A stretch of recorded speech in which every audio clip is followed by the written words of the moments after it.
The gospel reading this morning is from the 9th chapter of the Gospel according to John. The lectionary reading for today is actually almost the whole chapter 9 of John, verses 1 through 41, but I have selected some verses. This is a really theologically dense and important text, but there are just a couple of things I've chosen to focus on today. To introduce this text, it's important to understand what's happening. This is traditionally called the story of the man born blind. We need to understand that it's a parable. It's not a literal story. It's set about 60 years following the death and resurrection of Jesus. John is telling the Jesus story in light of the needs of his community. Just to help you understand what that length of time is like, next month I will be 57 years old. So this is at least 3 generations after the life, death, and resurrection of Jesus. Here's the situation, and it's important to understand this. There has been a bitter conflict within the synagogue between traditional Jews and Jewish Christians. And even though they've been worshiping together now for 3 generations, things have come to a boiling point, and the Jewish Christians, i.e. those who follow Jesus, have been expelled from the synagogue.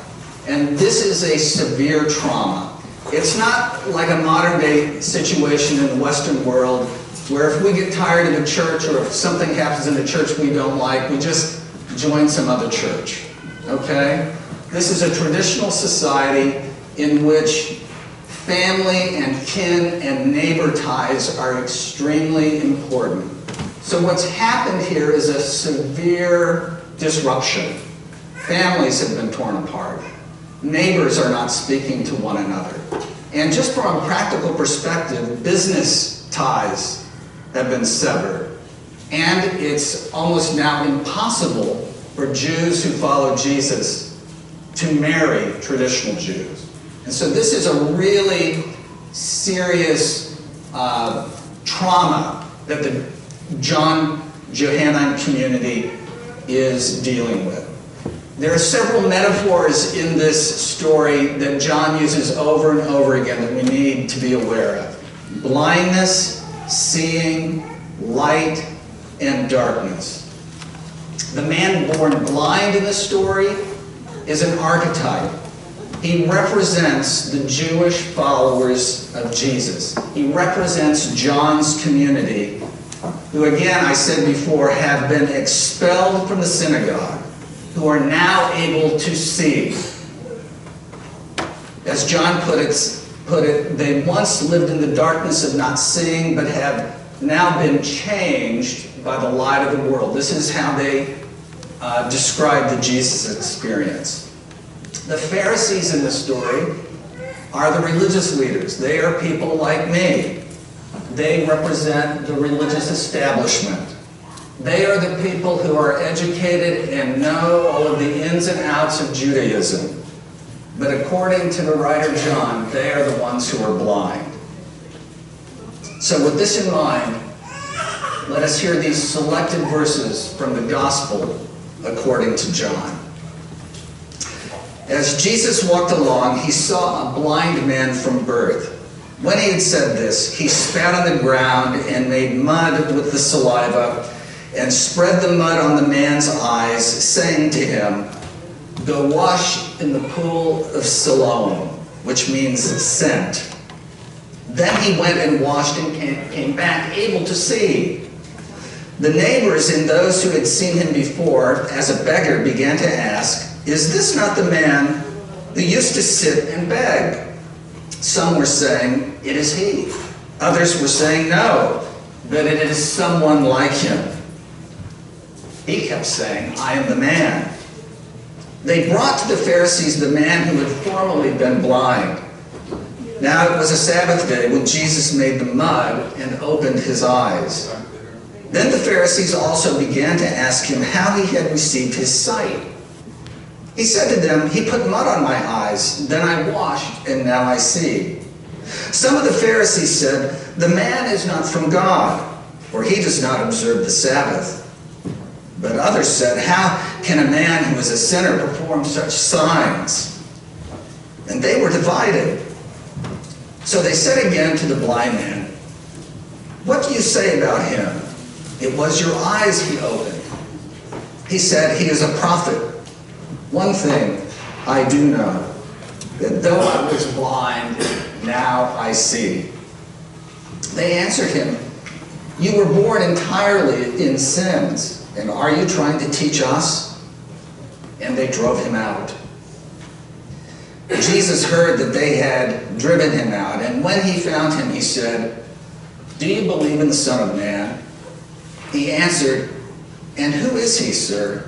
Tell me so that I may believe in him." Jesus said to him, "You have seen him, and the one speaking with you is he." He said, "Lord, I believe," and he worshiped him. Hear what the Spirit is saying to God's people. Thanks be to God. Currently, there is a film that's about 10 years old. It's on Amazon Prime Video that I'd like to commend and recommend to your attention. You may have already seen it. It's called Amazing Grace. Amazing Grace is about the 20-year campaign against the slave trade in the British Empire, led by a brilliant man named William Wilberforce. Wilberforce was the one who was responsible for steering anti-slave legislation through the British Parliament. And the title in the movie is a reference to the hymn Amazing Grace, which we're going to sing at the end of the service this morning. You see, beginning as a young man, this ambitious idealist, William Wilberforce, beginning in the year 1792, he was also, by the way, a really popular member and MP of the British Parliament at this time. Wilberforce unexpectedly and suddenly experiences a religious conversion, what we call a religious enlightenment. And he aligns himself with the evangelical wing of the Anglican Church. Now, the evangelical wing of the Anglican Church were those who wanted the church to be more Protestant. Remember that Anglicanism, or Episcopalianism as we call it in this country, is a hybrid of both Catholic and Protestant traditions. So William contemplates at this time, after he's had this conversion experience, leaving politics to study theology. But he is persuaded by his friends, people you may have heard of, friends like William Pitt and Thomas Clarkson and Hannah More, and an African named Olaudah Equiano. He was persuaded by them that he will be more effective doing the work of God by taking on the unpopular and dangerous issue of the abolition of the British slave trade. The film also recounts the experiences of John Newton. John Newton was the person who wrote the poem which the hymn Amazing Grace is based on. You may recall that as a crewman on a slave ship, he too had a subsequent religious conversion, a religious enlightenment, which inspired him to write the poem years later used in the hymn. And in fact, he even quotes in one of our scripture readings, one of our texts from John this morning, verse 25b, "I once was blind, but now I see." Newton in the film is portrayed as a major influence on Wilberforce and the abolition movement as a whole. In fact, Newton is introduced in the film, this is a really interesting scene, sweeping a church floor dressed in sackcloth, who is said to live in the company of 20,000 ghosts, meaning slaves. As a former slave ship captain turned Christian, he deeply regrets his past life and the effects that he has had on his fellow human beings. Newton then urges William Wilberforce to take up the cause. Finally, Wilberforce is eventually responsible for a bill being passed through the Parliament in 1807, which abolishes the slave trade in the British Empire forever. Now, I share this with you because our text from John this morning, as I said in the introduction, is a parable. It is a moral story. It is a story about what it means to attain religious enlightenment. You see, enlightenment is an archetypal religious metaphor. It belongs to a mystical way of being religious. Outside of the Jewish and Christian religious traditions, the best known enlightenment experience is the Buddhist mystical experience. Such an experience leads to seeing things differently. It's not simply an intellectual or mental seeing, as when we say, oh, I see what you mean. Rather, enlightenment is a religious experience. It involves communion or union with what is. It's an immediate knowing of the sacred that transforms one's life, sometimes very quickly, sometimes over a lengthy period of time. And so it is in the Gospel of John.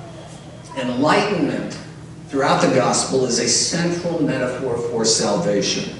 John says that to have one's eyes opened, in other words, to be enlightened, is to move from darkness to light, from death to life, from falsehood to truth, from life in what he calls in the flesh to life in the spirit, from life below to life above. To be enlightened, then, is to be born again, to be born from above of the Spirit, in other words, to be born again. Thus, the born-again experience in John is an enlightenment experience. It is a deep knowing of God in this Jesus whom he called the light of the world. And this is exactly what happened to John Newton more than 1,800 years, or almost 1,800 years later. Let's return to Newton, his conversion experience, just briefly. Newton started his career at sea at a very young age. His father was a ship's captain, and eventually he worked on slave ships in the slave trade for several years. It was what was called the Atlantic Triangle.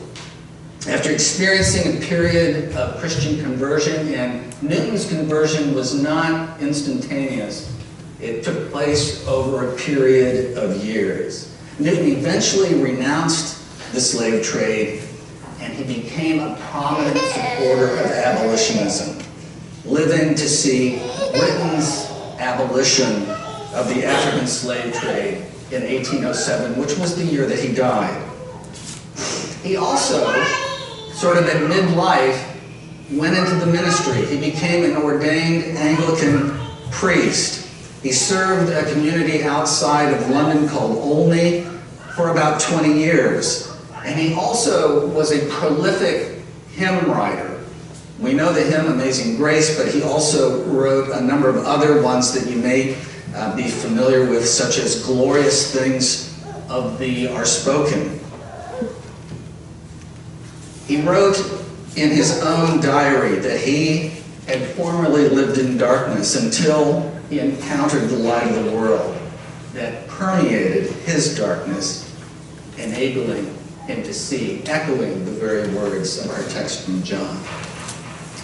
Well, let's think about these things in terms of our contemporary life, because I think there are a number of things that correlate quite directly. You know, we human beings, we are finite creatures, and we are blind to so many things, even those of us who think we're very well educated and sophisticated. And I actually made a really long list of these things, but I'm just going to share a couple of things with you this morning. Let's take climate change, for example. Finally, after about 30 years of polling, Americans now seem to believe in it, at least a majority of Americans. Yay, American exceptionalism. But notice this. This was just in a recent national poll. Only 24% of Americans, even if they believe in climate change, only 24% think that it will affect them personally.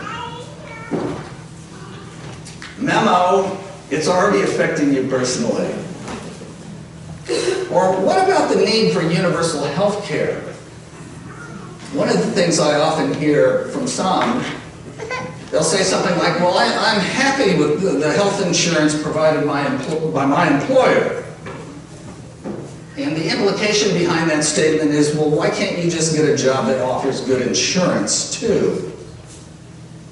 And besides, people can still go to the emergency room if they need to. Blindness. Or what about racial or white privilege? You may hear somebody who looks like me say, I've worked hard for everything I've earned in life. Nobody's given me anything.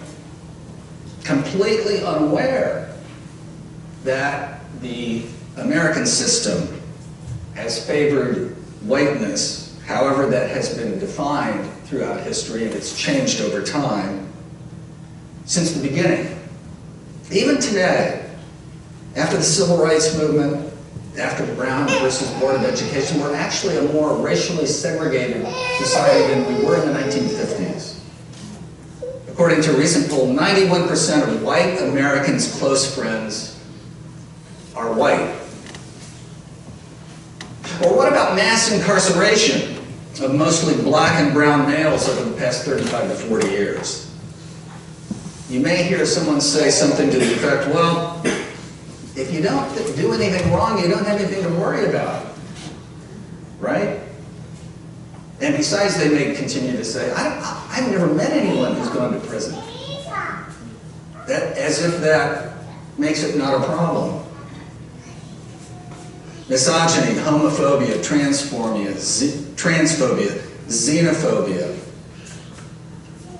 The difference between opinion and hard news. I could go on and on. Which brings me to the movie that my wife and I saw yesterday, Hidden Figures. Anyone here seen Hidden Figures? You are a very sophisticated group. Hidden Figures is a movie that also deals with the themes of blindness and not seeing, light, truth, bringing about enlightenment.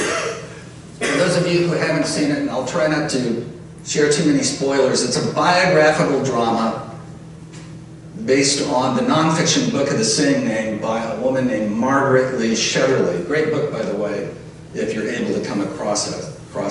It's about a group of African-American female mathematicians. Now, this is just before the computer age.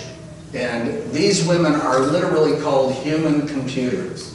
They were doing all of the computing. These women worked for NASA, the National Aeronautics and Space Administration, at the very beginning of the space race in the early 1960s. Now think about this, and this is what I was thinking about when I was watching the movie. How sad it is that the stories of these incredibly brilliant people are only now being told almost 60 years after the fact. Think how much our society could have benefited had this been known at the time. Think of all the other stories of black and brown and yellow and red people that haven't been told or even heard in every facet of our lives because of willful, unconscionable, intentional blindness. But according to John, regaining our sight, seeing again, maybe for the first time, having our eyes opened, coming to the light, being enlightened reveals the truth. Remember, Jesus said the truth will set you free. And this is what brings about liberation, both for individuals and for societies. Remember that the conflict, as I said in the introduction to the text, this conflict between The Jews who followed Jesus in the Johannine community and the traditional Jewish synagogue leaders was really intense, was really fierce. It had to do with their response to the Jewish Jesus as the light of the world. And in a sense, John is saying this. He's saying that if the religious traditionalists, and let's not fall into anti-Semitism here because this isn't a particularly Jewish thing. It's a universal thing, and it affects all religious traditions, and particularly Christianity in the United States. If the religious traditionalists could not move out of the past and walk forward into the light, that Jesus came to give, these people were, in a sense, choosing to live in darkness, to hide in the religious security of yesterday, in their own traditions.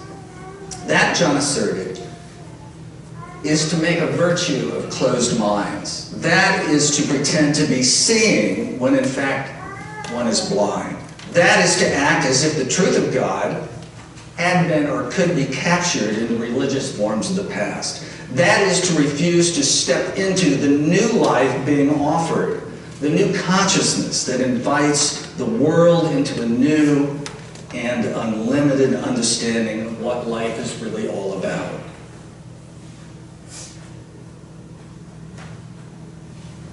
I'll conclude with this thought. I think, in a way, and if we were to put John's words into 21st century language, John would be saying this. He's saying that the God that many Christians and Jews and other people of religious traditions, that God is far too small. God is not and never has been a tribal God, somewhere out there belonging to a specific or a particular religious tradition. It's no wonder so many educated postmodern people have given up on such a God. Young people are leaving evangelical conservative churches in droves because of this. This God is not nearly as big as science is discovering the universe to be. Ask yourself, how could the Creator be smaller than the creation and less loving than most creatures? John is saying that the mystery of the Christ, what he calls the light, is much bigger than Christianity. And if we don't make that clear, we're going to have little ability to make friends and build bridges, understand or respect anybody other than ourselves, and finally not even understand ourselves. Jesus did not come to create an elite country club with an arbitrary list of requirements for who's in and who's out. Rather, Jesus came to reveal something that has always been true everywhere, for everyone, and for all time. So salvation is about seeing, seeing again, seeing anew. In fact, John announces it in the magnificent prologue to his Gospel, where he says, Jesus is the true light which enlightens everyone, the one who is coming into the world. And friends, that I would argue is really good news. Amen.